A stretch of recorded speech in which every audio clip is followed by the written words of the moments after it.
Hoy vamos a diseccionar un texto histórico que es, sinceramente, monumental. Hablo del famoso ensayo de Immanuel Kant de 1795 sobre cómo construir nada menos que una paz global duradera. Y ojo, no estamos hablando de una utopía ingenua o un simple deseo abstracto. Lo que vamos a examinar es un auténtico plano arquitectónico, un esquema legal sistemático diseñado para rediseñar por completo las relaciones humanas. Bueno, vamos al grano. La estructura de este ensayo está meticulosamente organizada. Así que pasaremos por el problema del Estado natural, los artículos preliminares, el pilar republicano, la federación de estados, el derecho cosmopolita y, para terminar, la garantía de la naturaleza. Aquí tenemos una edición original de Sobre la paz perpetua, que es sin duda un documento clave en la historia del pensamiento político. Kant publicó este diseño cuando ya era un pensador septuagenario. O sea, imaginemos esto. En la etapa final de su vida, su máxima ambición era destilar toda su filosofía en un enfoque superestructurado, regalándole al mundo una herramienta intelectual concreta para acabar con la guerra de una vez por todas. Y curiosamente, la obra arranca con un toque de humor bastante oscuro, la verdad. Kant cuenta una anécdota sobre el letrero de un posadero holandés que tenía dibujado un cementerio y una inscripción satírica que decía «Paz perpetua». Una ironía bastante macabra, ¿verdad? Pero sirve perfectamente para plantear de golpe la gran pregunta central. ¿La verdadera paz es un estado que solo alcanzaremos cuando estemos en la tumba? ¿O es algo que podemos construir activamente mientras estamos vivos? Sección 1. El problema del estado natural. Pues bien, para responder a esa monumental cuestión, primero tenemos que establecer los cimientos. Según las páginas de este tratado, resulta que el estado de naturaleza entre las personas no es pacífico en absoluto. Más bien al contrario, es un estado de amenaza y hostilidad constante. Y esto es clave, porque implica que la paz es de hecho un constructo antinatural. Como no surge de manera espontánea de nuestro comportamiento inicial, la paz tiene que ser instaurada de forma superactiva y deliberada, a través de un estricto marco legal. Sección 2. Los artículos preliminares. Partiendo de la base de que la paz debe ser construida, llegamos a la primera fase real de nuestro plano. Y lo verdaderamente fascinante aquí es la firmeza con la que el autor establece 6 leyes prohibitivas. Hablamos de cosas como erradicar los tratados secretos que preparan futuras guerras, impedir que los estados sean comprados o heredados como si fueran fincas privadas y disolver poco a poco los ejércitos permanentes. También incluye prohibir la emisión de deuda pública para financiar conflictos exteriores, vetar la intervención violenta en el gobierno de otro estado y rechazar por completo estratagemas deshonrosas como el espionaje o el asesinato. Básicamente, el texto deja clarísimo que son prohibiciones estrictas para evitar que las naciones traten a los seres humanos como simples instrumentos desechables. Entonces, una vez despejado todo este terreno y neutralizadas las hostilidades más evidentes, nos enfrentamos a la fase de construcción real. ¿Cuáles son exactamente los pilares definitivos de la paz? Es el momento de dejar atrás esa limpieza previa y examinar las 3 columnas estructurales que de verdad se necesitan para sostener un orden pacífico a largo plazo. Sección 3. El pilar republicano. Este primer artículo es nuestro soporte central.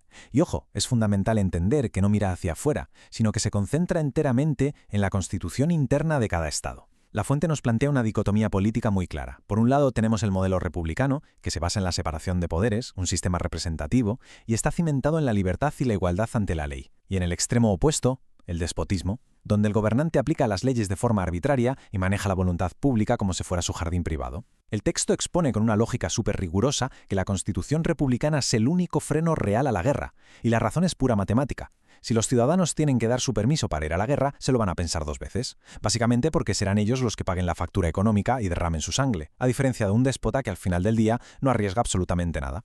Y es precisamente aquí donde aparece una crítica histórica que hoy nos puede sonar un poco chocante. Resulta que, según el autor, la democracia directa de la antigüedad es inherentemente despótica. El argumento es que bajo ese sistema todos deciden sobre y en todo caso contra uno. Para Kant, esta configuración era una enorme contradicción de la libertad, porque la mayoría terminaba tiranizando a la minoría al no existir un filtro de separación de poderes. Es una perspectiva fascinante desde el punto de vista del pensamiento político de la época.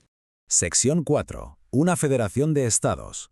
Bien, una vez saneado el interior de las naciones, hay que regular cómo van a interactuar entre ellas, y aquí entra en escena el revolucionario concepto de Foedus Pacificum, o Federación de la Paz. Esta alianza especial no está pensada para firmar un alto el fuego en una guerra concreta, que va, su objetivo es erradicar el concepto mismo de guerra para siempre. El matiz fundamental aquí es que los estados no renuncian a su soberanía para someterse a un superpoder mundial, sino que forman una federación de naciones libres. O sea, estamos ante un brillante precursor histórico de las instituciones multilaterales modernas que conocemos hoy, diseñado para proteger la libertad mutua en lugar de concentrar el poder absoluto.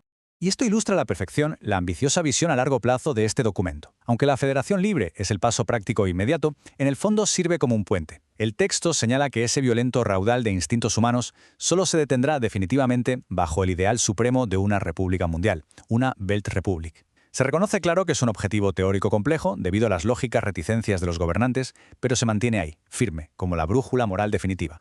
Sección 5. El derecho cosmopolita.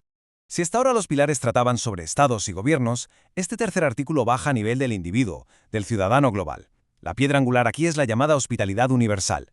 Básicamente es el derecho innegable de un forastero a no ser recibido a tiros o con hostilidad al pisar territorio ajeno, y la justificación es pura geometría. Como la Tierra es esférica y no un plano infinito, los seres humanos no podemos dispersarnos para siempre. Tarde o temprano, estamos obligados a tolerarnos. Ahora bien, el texto hace una aclaración crucial. Esto solo confiere un derecho temporal de visita para intentar comerciar o comunicarse. Bajo ningún concepto legitima la conquista o el asentamiento permanente por la fuerza.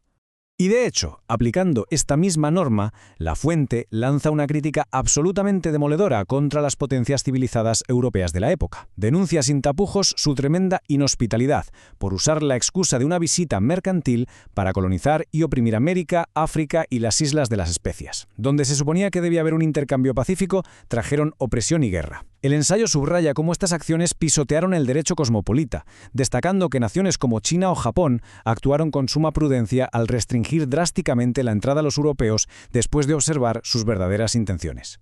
Sección 6. La garantía de la naturaleza. Y ahora, una vez que tenemos los planos y las normas claras, llegamos al giro más sorprendente de esta obra, el mecanismo que, al final del día, nos da esperanza. El tratado rescata una expresión latina súper evocadora, natura daedala rerum, que viene a pintar a la naturaleza como una maestra artista y creadora. La tesis aquí es asombrosa. Sostiene que el curso mecánico del mundo revela un propósito profundo. Es decir, incluso en contra de nuestra voluntad, la naturaleza utiliza precisamente nuestros defectos, nuestra ambición y el antagonismo violento para tejer, a largo plazo, una armonía ineludible. Así que el punto clave de todo esto es el aparente oxímoron de la insociable sociabilidad. Resulta que no vamos a alcanzar un orden justo solo por ser buenos o razonables. Según esta visión, el egoísmo, la fricción y la guerra son, paradójicamente, los engranajes exactos que la naturaleza usa para esparcirnos por todo el planeta. Y luego nos obliga, por pura necesidad de supervivencia y por agotamiento de los conflictos, a establecer estructuras legales y federaciones de paz. O sea, es el mismísimo dolor del conflicto el que terminará forzando el imperio del derecho. Una auténtica locura, ¿verdad? Esta paradoja es fascinante y nos deja con un reto intelectual ineludible al cerrar nuestro recorrido. Pensemos en esto por un momento. Si nuestros instintos más destructivos y el conflicto humano son el mismísimo motor que nos empuja hacia la unidad global, ¿qué plano arquitectónico estamos construyendo nosotros en este preciso momento histórico? El poderoso mensaje que nos deja este texto es que alcanzar una paz genuina no es perseguir una utopía inalcanzable, sino cumplir con un deber práctico constante. Aprender a organizar nuestras instituciones hoy sigue siendo, de lejos, nuestra herramienta más poderosa.